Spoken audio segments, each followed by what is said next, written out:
Mwiriwe inshuti bakunzi bacu n'ikaze makuru kuri no mugoroba mugiye gushikirizwa na Joy Diane Nininahazwe. Ingingo nkuru ziyagize mu gihugu cy'u Rwanda bamwe mu babeshejeho n'ubucuruzi buto buto njabukambire bemeza ko naho leta y'ico gihugu yashizeho ingingo yo kongereza igihe igipimo ca COVID-19 kimara mu rwego rwo kuborohereza hakiriho utundi tubazo duto bagenda bahura natwo.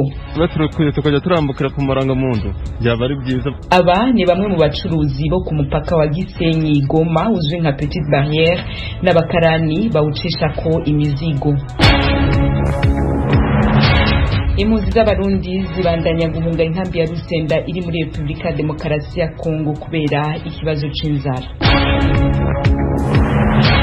Muri Sudani umutekano mu bibanza bitandukanye wiriwe ukajijwe kubera imyerekano ishobora kwaduka umwanya n'umwanya. Nigeria yemeje amakuru y'inyuruza ry'abanyeshuri 136 barimo abafite imyaka 5. Aya makuru yose duce ku masonga turarambura mu kanya isase mube hagufi y'amaradiyo yanyu kugira ngo ntihabe n'imwe ibacika.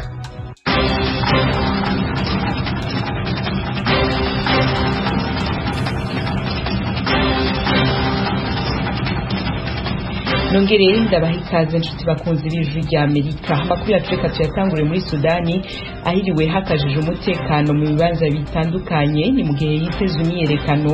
Ibindi reka tubibaze mugenzi wacu Frederic Mundikije. Jeje umutekano mu cyo gihugu bugaye amabarabara makuru agana ku nyubakwa za leta no ku makambi ya gisirikare ku mugwa mukuru Khartoum no kuri wa kane mu kwitegurira imyerekano yatumwe ku n'amashirahamwe yahanira inyungu z'abanyagihugu. Imyerekano yabereye ku mugwa mukuru no mu bindi bisagara byo mu gihugu hagati ifite intumbero yo gusaba ko haba ubutungane ku bantu bose bishwe mu mwaka wa 2019 igihe leta ariko iratuza abatavuga rumwe nayo bari imyerekano. Itunganijwe kandi mu ntumbero yo kwibuka imyaka 2 iheze aho kwigenekezo rya gatatu ry'ukwezi kwa gatandatu imyerekano yari kwibera imbere y'amakambi y'igisirikare ku murwa mukuru hamwe no mu bindi bisagara byo muri ico gihugu itujijwe. Ivyo zabaye inyuma yaho igisirikare gikuriye umutegetsi yamaze imyaka myinshi atwaza igitugu Omar al-Bashir bivuye ku myerekano y'abanyagihugu bariko biyamiriza intwaro yiwe yamaze imyaka ishika 30. Sudani kiriko kigerageza gusubira mu ntwaro ya demokarasi. Iki gihe kirongowe n'abasirikare bafatikanije n'abasivile muri leta ifata kibanza ihanzwe n'ibibazo by'ubutunzi n'umutekano. Imyerekano uyu munsi ku wa kane yatumwe ko n'amashirahamwe abiri, Sudanese Professionals Association hamwe na Resistance Committees yompi yagize uruhara ruhambaye mu myerekano yo kwiyamiriza al-Bashir. Frederic Nkundikije urakenuye. Ishami rya ONU ryita ku mpunzi HCR rihangayikishijwe n'impunzi z'abaruhinga zihunga ziva mu kirwa ca Basana Shar. Tim Harris ishimwe abandanye n'ino nkuru. Ubuyobozi bw'iri shami buvuga ko buhangayikishijwe n'amakuru avuga ko hari impunzi z'abarohinja zafashwe zigafungwa zihunga ikirwa cya Bahasan Char cyo muri Bangladesh. Aha niho zimwe muri zo zatangiye guhunga kuva mu kwezi kwa 12. Bamwe muri izi mpunzi z'abarohinja bemeza ko bahatiwe kujya kuri icyo kirwa, bakavuga kandi ko batishimiye ubuzima bwaho. Mu byumweru bishize impunzi zabarirwa muri 100 zarafashwe zirafungwa nyuma yo guhunga icyo kirwa gikunze kwibasirwa n'imyuzure ndetse n'imiyaga y'inkubi iva mu kigobe cya Bengal. Kuva mu kwezi kwa 12 abamaze kwimurirwa kuri icyo kirwa bagera ku 18,000. Ubuyobozi bwa Bangladesh kandi burateganya kwimurirayo izindi mpunzi zigera ku 100,000. Ejo ku wa gatatu intumwa ebyiri za HCR zashoje uruzinduko rw'iminsi 4 zagiriye muri Bangladesh nyuma ziza gusohora itangazo ryerekana ko bahangayikishijwe n'uko izo mpunzi zibayeho. Basabye leta ya Bangladesh kwita ku mutekano wazo ndetse bakanabasezeranya ejo habo hazaza. Ijwi rya Amerika Washington DC mu Kirundi no mu Kinyarwanda turabandanya n'amakuru agezweho ijya nino kw'isi. Umwamikazi w'Ubwongereza Elizabeth wa kabiri azobonana na President wa Leta Zunze Ubumwe za Amerika mu ngoro yiwe mu ndwi iza. Fidel Niyongabo nivyo aje kutubwira. Abategetsi b'ibiro vyiwe bamenyesha ko azobonana na President Biden mu rugendo azoba arimwo mu Bwongereza, aho azokwitabira inama y'abategetsi b'ibihugu indwi bikomeye kurusha ibindi kw'isi mu byerekeye ubutunzi. Ibiro vy'umwamikazi Elizabeth wa kabiri vyatangaje ko azokwakira Biden n'umutambukanyi wiwe Jill Biden mu ngoro yiwe ku munsi wa nyuma w'iyo nama izoba mu mpera z'indwiza mu gisagara cya Cornwall mu Bwongereza. Abategetsi b'ibihugu indwi biteye imbere kurusha ibindi ku isi mu by'ubutunzi bazoba bahuye mu nama ubwa mbere amaso mu yandi mu kiringo kirenga imyaka 2. Ibibazo vyerekeye ikiza ca COVID-19 n'ihindagurika ry'ibihe nivyo bizoshimikirwa ko kurushiriza. Ubwongereza kizoba cakiye iyo nama gifise igishika cyo kwerekana ko ivyo bihugu bigifise igihagararo gikomeye mu makungu aho ibintu biriko birahinduka mu buryo bwihuta. Fidel Niyongabo urakoze ageze hirya nino kw'isi. Reka tuce tuyabandaniriza mu gisata c'amagara y'abantu duhereye mu Bugiriki bugiye guha incanco za COVID-19 ibihugu bibanyi vyabwo. Ejo ni Mukankusi ibihugu bizoronswa izo ngabire n'ivyahe. Iki gihugu kizaha izo nkingo ibihugu bituranye byo mu majyaruguru ari byo Albania na Macedonia. Ni inkingo zose hamwe 40,000 za COVID-19. Mu kiganiro yahaye abanyamakuru umuvugizi wa leta y'Ubugereki Aristotelia Peroni yagize ati bufatanyije na komisiyo y'umuryango w'ubumwe bw'Uburayi nk'uko byinshi mu bihugu by'Uburayi byabikoreye abaturanyi babyo, Ubugereki buzaha inkingo 20,000 Macedonia kandi buhe izindi 20,000 igihugu cya Albania. Cyakora uwo muvugizi Peroni niyumvikanishije igihe icyo gikorwa nyirizina kizabera. Ejo ni tukivuga ku vya virusi ya corona bitigira ivy'abandura uwo mugera ku murwa mukuru wa Republika ya Demokarasi ya Kongo Kinshasa vyongereye cane. Fidel Niyongabo aragarutse. Ishirahamwe mpuzamakungu rijejwe amagara y'abantu ku isi OMS yatangaje no musi wa kane ko byabonye ko ibitigiri by'abandura umugera wa COVID-19 mu kwezi guheze Kinshasa byongeye cyane. Ivyo vyerekana ko ibintu biriko bimera nabi kurushiriza mu karere kose ka Kinshasa. Umutegetsi wo mu bushikiranganji bujejwe amagara y'abantu muri Kongo aremeza ko inshuro igira gatatu y'ibitigiri by'abanduye ikiza ca COVID-19 biriko vyiyongera cyane Kinshasa ataragaseseshwa muri. Amenyesha ko iyi inshuro ya gatatu ishobora kwihingumbi kurusha inshuro z'imbere yaho. Avyegeka ku kudebukirwa kw'abanyagihugu kubijanye no kutubahiriza ingingo zo gukoranira mu kibanza kimwe hamwe no kutambara udufukamunwa. Umugwa mukuru Kinshasa ufise abantu bagera ku miliyoni 15, benshi muri bo babayeho mu buryo budashimishije kandi bagundanyeko. Fidel tuve muri Kongo tuja muri Nigeria aho abategetsi bemeje amakuru avuga ko abanyeshuri 136 harimo abafise imyaka 5 banyurujwe. Frederic Nkundikije atugire ku muriri w'ino nkuru. Ayo makuru avuga kandi ko muri abanyeshuri banyurujwe harimo abafite imyaka 5 nk'uko vyemejwe n'umukuru w'iryo shure uyu munsi kwa kane. Abantu bitwaje inkoho bari ku mapikipiki bateye ishure Salihu Tanko rya Kisilamu ku munsi wa Mungu bica umuntu umwe bongera banyuruza abarimu 3 nk'uko umuyobozi w'iryo shure Umar Idrissa yabibwiye itorokanizo ry'amakuru Associated Press. Idrissa yavuze ko igitiri gishobora kwiyongera ngo kuko ubuyobozi bw'iryo shure butarashobora kuvugana n'abavyeyi bose kugira ngo bwemeze ko abana bari kumwe n'abavyeyi babo. Muri mwaka honyene abanyeshuri amajana baranyurujwe muri aruko bwa Nigeria kandi leta ntirashobora guhagarika iyo nyifato y'inkozi z'ikibi zinyuruza abanyeshuri zigahava zisaba ingwati yo kubabohoza. Ivyo byaratumye amashuri atari make yugarwa. Mu ntuzo z'indwi abanyeshuri 14 hamwe n'abakozi muri kaminuza Greenfield University muri leta ya Kaduna bararekuwe nyuma y'ukwezi bamaze baranyurujwe. Ababanyuruje bitwaje inkoho basavye amadolari 100,000 z'ingwati bari bamaze kwica 5 mu banyeshuri bagize imbohe kugira ngo bategeke abavyeyi babo gutoza ayo mafaranga ingwati. Barakoze bagenzi bacu kuri amakuru ageze hirya no kw'isi badutorokanije bakaba baheje kudushikiriza aya n'ayandi. Ndabibutse ko mushaka kongera kuyumva kuri website akaburungu radio yacu VOA akaburungu.com, adresse ya Facebook yacu, YouTube na Instagram ni VOA radio yacu. Mukanya twerekeza mu karere k'ibiyaga bigari. Kuri akarere k'ibiyaga bigari turahere mu Rwanda aho leta y'ico gihugu naho yafashe ingingo yo kongereza igihe igipimo ca COVID-19 kimara mu rwego rwo korohereza abakora ubucuruzi buto buto bwambukirana imbibe, abakora ubwo bucuruzi bo ku mupaka wa Gisenyi Goma uzwi nka Petite Barrière n'abakarani bawucisha ko imizigo. Bavuganye n'ijwi rya Amerika bavuze ko hakiri izindi ngorane zitandukanye zirimo kutagira impapuro z'inzira. Inkuru ya Jean Baptiste Ndabananiye. Leta yafashe icyemezo cy'uko igihe cy'igipimo cya virusi ya corona abakora ubwo bucuruzi bagomba kwipimisha mbere yo kwambuka kiva ku byumweru 2 kikagera ku kwezi. Iki cyemezo cyamenyekanye kuri uyu wa mbere ahantu hatandukanye mu mujyi wa Rubavu. Twumvaga abaturage banyuranye bavuga ko icyo cyemezo cyafashwe. Byanavugwaga ko abakora ubu bucuruzi batagomba kuba bari mu matsinda kugira ngo bambuke nk'uko byari bisanzwe bimeze. Abaganiye n'ijwi rya Amerika mu kwezi gushize mu ntangiro bagaragaje ko politiki yo kuba mu itsinda kw'abakora ubucuruzi itari nziza. Ibi byatumye ijwi rya Amerika inyarukira kuri Petite Barriere kuri uyu wa kabiri mu gitondo kugira ngo irebe uko bimeze. Gusa ijwi rya Amerika yasanze aba bacuruzi n'ubundi bagisabwa kuba bibumbiye mu matsinda kugira ngo bemererwe kwambuka. Iyi ni politiki yashyizweho nk'imwe mu ngamba zo kurwanya COVID-19. Abaganiye n'ijwi rya Amerika barinubiriye iyi politiki bakavuga ko ari imbogamizi ibangamiye. Mu mazigera atambuka kubera ibipimo. Presse passe ndayifite ariko kubona igipimo ntago byoroshye. Twageze batubwira utari mu ishirahamwe ntago turamupima. Batugaruye.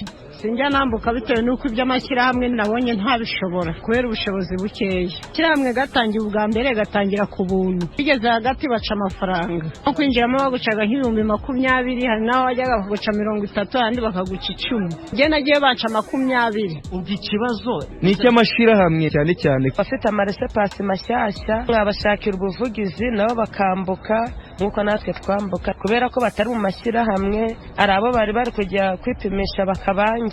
Abananiwe kujya mu matsinda kubera kutabasha kwishyura ayo mafaranga bacibwa n'abafite igishoro cyenda kungana n'amafaranga bakwa n'ayo matsinda. Abo n'abafite igishoro kiri hagati y'amafaranga 20,000 na 30. Basaba rero ko iyi politiki yakurwaho. Ikindi bavuga ko kibabereye ingorabahizi ni ugukoresha uruhushya rw'inzira rw'igihe gito laissez-passer. Bongeraho kuri uruhushya rumara amezi 2 n'igice kandi ko bishyura 12,000 kugira ngo barubone. Aba bacuruzi n'abakarani barasaba leta kubareka bakajya bambukira ku ndangamuntu nk'uko byahoze imbere ya virusi ya corona kuko bemeza ko atari buri wese wabona ayo mafaranga. Ntacyo byahinduye kubera ko twari twishimye kuko barakoresha rangamuntu twese twishimye. Icyo twasaba ubuvugizi tukambuka n'irangamuntu 12 ntabwo ari umuntu wese ubibona. Kuna akazi gahari. Benshi baricaye. Nabuze n'akazi baturukuye tukajya turambukira ku marangamuntu. Byaba ari byiza. Nubango nta 12,000 ufite. Ndabyo. Mugu dukoreye n'ubuvugizi irangamuntu ikongera ikambuka. Hano nzira twishi kandi bagomba kutuvugana tukambuka kurangamuntu ku byari bisanzwe. 12,000 ngenda nabasha kubibona. Leta ikomeze yagure ku buryo n'irangamuntu nazatambuka ikagenda. Nge nabuza ayo kwishyura laissez-passer. Nge narambukaga nishyura igipimo n'aya mafaranga ya laissez-passer. Ariko naje kubihagarika. Naje kureba ndavugane aho kugira ngo nzajye nkora ninjiriza gusa leta amafaranga nanjye ntafite inyungu. Uherutse yongeyeho ko yasuzumye agasanga amafaranga gusa. Abacuruzi n'abakarani bambukaga umupaka mu rwego bavuga ko imibereho mibi ibarembeje. Aba ni bamwe muri bo. Inzira twishe twese tumeze nabi kuko twayibona gute? Ntabwo urishyura mituweli kugeza. Ndayo nayishe ariko ndakoze si. Uko twadutunzwe n'umupaka. Turugoye n'abana 7. Tujyaga rimwe ku munsi. Twajyaga 2 ku munsi. Njyaga ari wacu bambereje ibyo kurya. Niyo bandunze. Ni ukuri kw'Imana. Ite umugore n'abana. Imbere ngikora nabonaga ng'ibihumbi 10 mu minsi 2 ngahereza mu rugo bagahaha bakarya. Ntago icyumweru gishira wenda buri munsi ariko ndi kurya. Ngita urugo umugore n'umwana umwe. Ijwi rya Amerika yasanze koko icyemezo cyo kongera igihe igipimo cya COVID-19 kimara ari impamo. Baba arababasha kwambuka, baba ari n'abatambuka, bose barishimira igihe cyazamutse. Aba ni bamwe mu bambuka bavuga ko iki gihe kizajya gishira babonye andi mafaranga 5,000 yo kwipimisha ikindi gipimo cya virusi ya corona. Mbere cyashyiraga vuba ukabona gishize bwangu iyo minsi 30 iradufasha. Twepimishaga ibyumweru 2 cyo twashimiye leta nuko yashize ku kwezi hono wenda amafaranga turi gutangaza ajya yagaruka. Twashatse kumenya icyo ubuyobozi bw'akarere ka Rubavu buvuga kuri ibi byifuzo by'abakora ubu bucuruzi. Kuri yo gatatu twanyarukiye ku biro by'aka karere ariko dusanga abayobozi bako badashobora kuboneka. Ku mugoroba twahamagaye umuyobozi w'aka karere wungirije ushinzwe imibereho myiza y'abaturage Pacifique Ishimwe atubwira ko yere buduhe nyuma amakuru arambuye kuri ibyo byifuzo. Twagerageje kumuvugisha kuri uyu wa 4 ariko ntiyatwitaba. Cyakoze kuri uwo mugoroba yaramaze kutubwira ko ibyo byifuzo biri mu byo bateganya kuganiraho muri iyi minsi ariko ko yari kudusobanurira nyuma. Jean Baptiste Ndabananiye, Ijwi rya Amerika, i Rubavu. Ijwi rya Amerika, Washington DC, mu Kirundi no mu Kinyarwanda. Nene cyo ku masonga nkitangura impunzi z'abarundi zibandanya guhunga inkambi ya Rusenda zerekeza mu gisagara ca Uvira kiri mu burasirazuba bwa Republika Demokarasi ya Kongo kubera ivyo bita ikibazo c'inzara kibamereye nabi. Hanze y'ikambi y'agategekanywa ka Vimvira hari impunzi zirenga 500 zifuza gutahukanwa mu gihugu c'u Burundi. Mugenzi wacu Vedaste Ngabo yanyarukiye kuturabira uko vyifashe. Izi mpunzi ziganjemo abana n'abagore ndetse n'abagabo zikambitse hanze y'inkambi y'agateganyo ya Kavimvira iri mu birometero bine uvuye ku mupaka wa Gatumba uhuza Repubulika ya Demokarasi ya Kongo n'u Burundi. Uhageze usanga zimwe muri izi mpunzi ziryamye hasi, izindi ziri kwibarabara, mu gihe izindi nazo ziri guteka ubugari, izindi zishigisha igikoma cyo guha abana. Bucumi Denise yarasanzwe mu mudugudu wa 50 mu nkambi ya Rusenda, yageza Kavimvira kuri uyu wa kane anyuze mu kiyaga cya Tanganyika. Arashaka gutahuka iwabo mu Rugombo kuko yararambiwe n'ubuzima bubi yarabayemo mu Rusenda. Urabona mu Rusenda ntibatupokeza, twirigwa inzara, wagenda gusega bakaguma gutuka ngo ni mugende wanyu mugiriyo mwavuye, wagenda mu murima abantu ugiye gusoroma isombe ukazibona inkoni ku bitugu. Urumva rero hako abantu baguma bapfa ku bwinshi kubera inzara. Rero bahisemo kuvugana ati reka twigire kuko hako abantu baguma bapfira ngaha, reka tugende. N'abasigaye bavuga twe twabuze itike ati twe batwagenda, rero bariko baragurisha imudu kugira baronke itike yo kubazana. Kavimvira akomeje kugera izi mpunzi zirimo ziri kwambukira ku kivuko cya Maendeleo na Kalundu, zemeza yuko zafashe icyemezo cyo gushaka inzira yo gutahuka zinyuze aha muri iki kigo cya Kavimvira bitewe nuko ziyandikishije inshuro nyinshi gutahukanwa ntibyakunda, ndetse ko hari n'izirambiwe n'imibereho itari myiza zibayemo. Cyatumye nza naranditse ngo mpunguke, izina ndaribura. Ni ibintu byose nagurishije, inzara ikiranyica n'abana, nca ndavuga ati reka nekerenze bampa utwo dufaranga twose nca ndariha, nca ndonka itike nca ndaza. Jeje nshaka gutaha, naje mwiboti nshaka gutaha mu gihugu cy'u Burundi aho navukiye. Aha turi nyene twazanye utuntu dukeya nitwe turiko turifashisha, turindiye batuze badukora. Twebwe turi kwihungura bivanye n'inzara, duteba gupokera tukagira ikibazo cyinshi. Ubu mbere tatangero kujya kwiba amateke mu Kibembe, bamwe bakanabatemerayo. Tushafata inyiga tiko kuri byose rero. Reka turaba uburyo twofuma tuja kugwa iwacu dusabe kuko twazabye n'ubuhunguzi barabutwimye.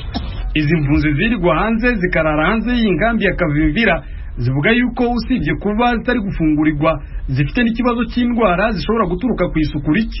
Ibibazo biri hano ko atasigitano nana kuba batambuka amamoto imiduga, abana nabo barasabagira n'uruzuba bishobora kuzana amagwara ku buryo atakintu amawese bari yaranje bakaja ariko ntibiborohereza, ntibabemerera neza.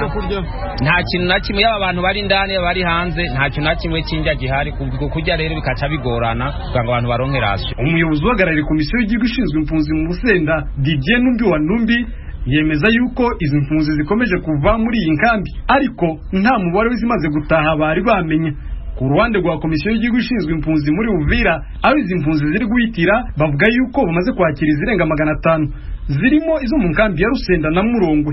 Gusa umwe mu bakozi bakorera komisiyo y'igihugu ishinzwe impunzi muri Uvira yavuze yuko hari urutonde bagiye gukora rw'impunzi zizatahukanwa mu Burundi mu cyumweru gitaha. Gusa yavuze nimba ari izisanzwe mu kigo cya Kavimvira cyangwa ari zavuye mu Rusenda. Ni kenshi izi mpunzi zo mu nkambi ya Rusenda na Murongwe zagiye zifuza gutahukanwa mu gihugu zikomokamo cy'u Burundi, ntibyakunda bitewe n'uko ibarabara rihuza Rusenda na Uvira byafunzwe kubera amazi yarengeye ikiyaga cya Tanganyika.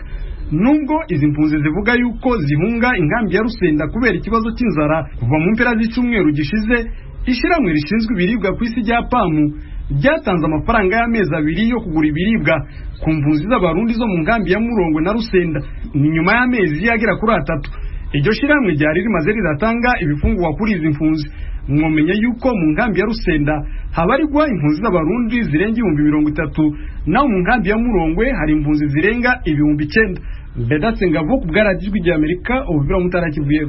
Amakuru yacu tuyabandanirize mu buseruko bw'u Burundi, neza na neza mu ntara ya Cankuzo, aho urwaruka rw'iyo ntara rushima utwigoro ruvuga ko leta iyo kirakora mu kubahamagarira kumenya kwitunganiriza imigambi y'iterambere batarinze kurindira ubuzi bwa leta. Ino nkuru y'ijwi rya Amerika yateguye iciye ku bakunzi bayo mu gihugu cy'u Burundi, muyisomerwa na mugenzi wacu Desire Hatungimana. Nkuko bivugwa na bamwe mu gwaruka go mu ntara ya Cankuzo mu buseruko bw'u Burundi, muri rusangi barashima inyigisho bahabwa n'abajejwe intwaro mu bijanye no kwitunganiriza imigambi y'iterambere. Batanga karorero kunyigisha mukuru w'igihugu Vasito Ndayishimiye akunda gutanga kugwaruka arusaba kudahanga amaso leta ngo akazi mu gihe baba bafise ubumenyi bakuye mu mashuri bwo bafasha kwiha akazi ndetse no kugatanga. Ugwaruka n'abantu bakunda kunezerwa aronse amafaranga yumvira ati reka ngure telefone nziza reka ngure impuzu zigezweho, ariko kuvaho izo nyigisho leta itangiye kuzira irahereza inyigisho ugwaruka barabigisha ko ushobora kugura igitungwa ukacorora ako utangura kugura telefone, bakakwereka yuko ntibagura igitungwa ego kizogushitsaho ushobora kugura telefone, ikagushitsaho ushobora kwigurira ipantaro utarinze kuzenze abavyeyi canke inshuti n'abagenzi. Izo nyigisho rindi ko ndaraba ziriko zirafasha ugwaruka gukanguka kugira ngo bamenye bati ejo mbega nzobaho gute. Ariko kandi ugugwaruka ruvuga ko inyigisho zidakwiye mu gihe leta itabafashije mu kabaronsa imitahe, kandi mu mugambi wa leta harashizweho ibanki y'ugwaruka. Gushika uno musi iyo banki bamwe muri ugo gwaruka bavuga ko batabona ikintu kirafasha biboneka mu gushigikira imigambi y'iterambere mu gwaruka. Byukuri leta irahimiriza ugwaruka ko rukura amaboko mu mpuzu ngo wikorere imigambi yawe ureke kuzerinze, cyo ni ciza cyane. Mugabo leta iravuga ati bitunganiriza imigambi, mugabo gasanga kubafata mu mugongo ni kibazo. Iyo banki rero bije yaje kugwaruka, byukuri twebwe twavuga tuti kumbure ije nk'inyishu kugwaruka ruri ku kivi rufite ibyo riko rurakora. Mugabo nko kuva bayuguruye gushika n'iyi saha byukuri ndibaza yuko bije itaraha amafaranga aba ugwaruka. Sinzi rero yuko yobireka gutanga amafaranga uko yoba itarabitunganya neza, sinzi. Mugabo twebwe turiteguye umunsi n'umunsi twokumva yuko iyo banki y'ugwaruka iriko iratanga ingurane twaja kuzisaba. Ku rundi ruhande hari bamwe mu gwaruka bavuga ko iyo banki y'ugwaruka bayumvise mu migambi ariko batari bazi ko ije yaragiyeho. Ubwo ruhande rugasaba ko yokorohereza ugwaruka mu kubaronsa ingurane ku nyungu zitavuna. Ibijyanye n'iyo banki y'ugwaruka mu bisanzwe twege ino mu karere kino twege bariko barigisha gusa inyigisho bese ntizirahakwira cyane kugira ngo ugwaruka rujijuke. Ntituramenya ingene izokora, baratubwiye yuko hariho ibizoba kuziganya no kuguranana, ariko twe ntitwaribwo tumenye ko irahari. Nimba aragiye ko twosaba ko ugwaruka, urabona ko ugwaruka turayigera aho rwigejeje, ntibafatire ku gitigiri kirekire, bagasaba nk'inyungu nke kugira ngo uwari wese ashobore kwinjira bivanye n'uburyo afise. Naho kubona leta iguma isaba ugwaruka kwiyungunganya ariko atanga uvuze ko bashigikira mu bijanye no kuronka imitahe yobabera umushinge mu bikorwa vy'iterambere bariko barashira mu ngiro. Ugugwaruka rubona ko ari intandaro yotuma badehikirwa mu migambi yabo. Sinovuga ngo ugwaruka niriko rurakora, ahubwo ugwaruka ruriko rurakora kandi ku murindi munini ya kubera ihimirizwa. Mugabo uzosanga rutera rudebukirwa kubera uko kuntu leta novuga itarikira bishira mu ngiro n'ingoga na n'ingoga kugira ngo natwe dushobore abantu bafite mikoro market dushobore kuronka utwaka ideni kugira ngo turisabe bariduhe amaturisubize. Cya kabiri novuga ku banki bije nirabe imigamba bajene turi nayo turayifise, nirabe ishire mu ngiro mu maguru masha tugifise ingoga zo gukora kugira ngo dushobore kuyungunganya iyo mitahe tuyironke. Ubwo gwaruka rusaba ko imvugo ya leta yojana n'ingiro ibanki y'ugwaruka igatangura guha imitahe ugwaruka ruri ku kivi kandi ku nyungu ntoya nk'uko leta yabibijeje. Icogira akamaro kuto kwigoro nuko ugwaruka goshira mu ngiro ivyo biko rurabwirwa, hanyuma niyo banki y'ugwaruka nayo igashira mu ngiro ivyo yiyemeje imbere yuko itangura ivuga ko tange ingurane kugwaruka rufise imigambi riko rurakora. Nibaza ko noneho yotangura ikabishira mu ngiro tukabibona bikava mu majambo bikaja mu ngiro, hanyuma imigambi gatera imbere n'igihugu muri rusange gatera imbere. Ibanki y'ugwaruka BIGE, Banque d'investissement pour les jeunes mu gifaransa, yuguruwe mu ntango z'uno mwaka. Intumbero y'iyo banki kwari ukorohereza ugwaruka mu kururonsa ingurane ku nyungu nke. Amakuru dukura muri BIGE amenyesha ko mu minsi ya vuba bazohingurana ugwaruka hashizwe imbere abiyunze mu mashirahamwe y'iterambere. Ijwi ry'Amerika Washington DC mu Kirundi no mu Kinyarwanda mu gihe hasigaye ikiringo kiri munsi y'indwi 8 ngo inkino mpuzamakungu za Olympique zitangure i Tokyo ku murwa mukuru w'Ubuyapani haracari ibibazo vyinshi cane muri iki gihe kubijanye n'izo nkino. Abantu benshi baribaza nimba zizoba canke zitazoba, abaziteguye bavuga ko bafise icizere 100% ko zizoba, yamara abanyagihugu benshi mu Buyapani barazigwanya bikomeye bavuga ko bafise impungenge ku kiza ca COVID-19.